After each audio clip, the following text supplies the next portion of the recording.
Bueno, entre 1836 y 1839 se dio forma a lo que conocemos como la Confederación Perú-Boliviana. Como señalaba, era una aspiración que muchos políticos, tanto peruanos como bolivianos, tenían desde años anteriores y que justamente en la coyuntura política del año 35-36, luego de la muerte de Salaverry, Santa Cruz va a concretar. Cuando se forma la Confederación Perú-Boliviana, fundamentalmente el objetivo era de alguna manera darle organización política a lo que para muchos era una realidad en términos económicos, sociales y culturales. Y es que tanto entre lo que en esos momentos era Perú como Bolivia existían vínculos comerciales, económicos, ¿no?, de toda índole que además databan de tiempos muy remotos. Hay que recordar que en la época de la colonia, un mercado económico muy activo era aquel que formaban lo que hoy día vendría a ser el sur del Perú y lo que era en este caso el altiplano boliviano, incluso llegaba hasta la zona de lo que es Argentina. Por otro lado también la Confederación de alguna manera era un intento por tratar de ganar supremacía económico-comercial en el Pacífico Sur. Y en ese sentido, a lo largo de los años siguientes, desde el punto de vista de Chile, la Confederación sería un peligro justamente para la concreción de sus propios objetivos políticos. La Confederación Perú-Boliviana estuvo compuesta por 3 estados, lo que ustedes pueden ver aquí en el mapa como el estado norperuano, el estado surperuano y Bolivia. Cada una con su propia administración, presidente, pero todos ellos a su vez dependientes de Santa Cruz, quien ostentaba el cargo de protector supremo de la Confederación durante un periodo de 10 años. Santa Cruz es un personaje bastante complejo en la historia peruana y boliviana, ¿no? Un hombre que siempre se le reconoció sus dotes de administrador, de gestor, de organizador y también también un gran talento para manejar todos los aspectos de la logística militar, ¿no? Tal vez la gran debilidad de Santa Cruz era más bien ya el tema específico de las decisiones en el campo de batalla, ¿no? Pero justamente muchas de estas cosas se pondrían a prueba a lo largo de estos años. La constitución que dio origen a la Confederación, ¿no?, fue promulgada en el año 1837. Hay que señalar que desde un inicio la Confederación tuvo la oposición de algunas naciones americanas, especialmente Chile y también en este caso Argentina. Aunque en realidad para Chile fue una cosa, digamos, de vida o muerte, por decirlo de alguna forma, ¿no? Y en ese sentido haría los esfuerzos más concretos justamente para poner fin a la Confederación Perú-Boliviana en lo que se conoce como las campañas restauradoras, las cuales vamos a explicar en un momento.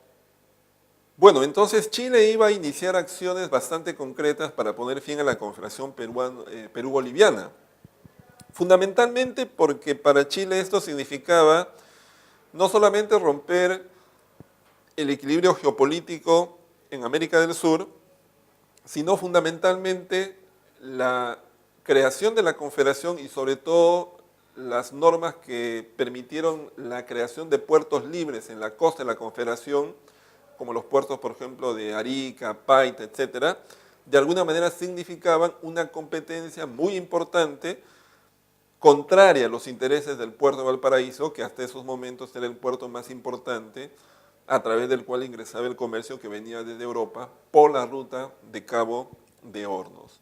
En ese sentido, entonces, para Chile, en realidad, el tema de la Confederación era un tema que de alguna manera ponía en peligro su economía y también su proyecto político. Por esa razón es entonces que se iban a poner en práctica lo que se conocen como las campañas restauradoras. Las campañas restauradoras fueron 2. Hubo una primera campaña restauradora que termina el año 38, cuando las tropas, en este caso chilenas, son rodeadas, ¿no?, en Arequipa, en Paucarpata, y llegan a un acuerdo, en este caso con Santa Cruz, que se conoce como el Tratado de Paucarpata. Esa campaña fue para Chile un fracaso, pero logró salvar su ejército, ¿no?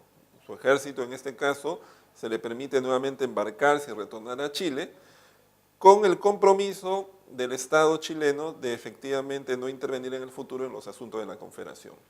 Sin embargo, meses después, cuando en el Congreso chileno se debate, en este caso, los términos del Tratado de Paucarpata, el gobierno chileno va a desconocer en la ley del tratado y va a organizar los preparativos para lo que se conoce como la segunda expedición restauradora. Esa segunda expedición restauradora va a tomar un poco las lecciones de la primera.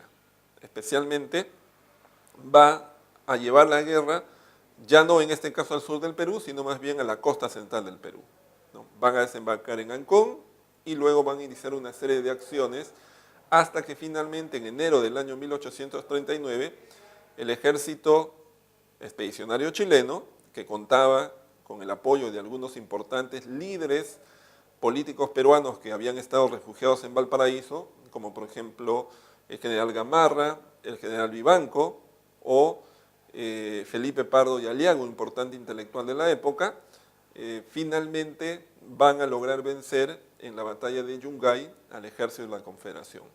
Santa Cruz en este caso se va a retirar del territorio peruano, además urgido por el potencial o la potencial revuelta que en esos momentos se estaba organizando en Bolivia contra su gobierno. Esa suma de acontecimientos finalmente van a poner fin a la Confederación Perú-Boliviana y se va, con el apoyo chileno, a convocar a un gobierno en Huancayo que finalmente va a quedar a cargo del general Gamarra, quien va a iniciar en este caso su segundo mandato.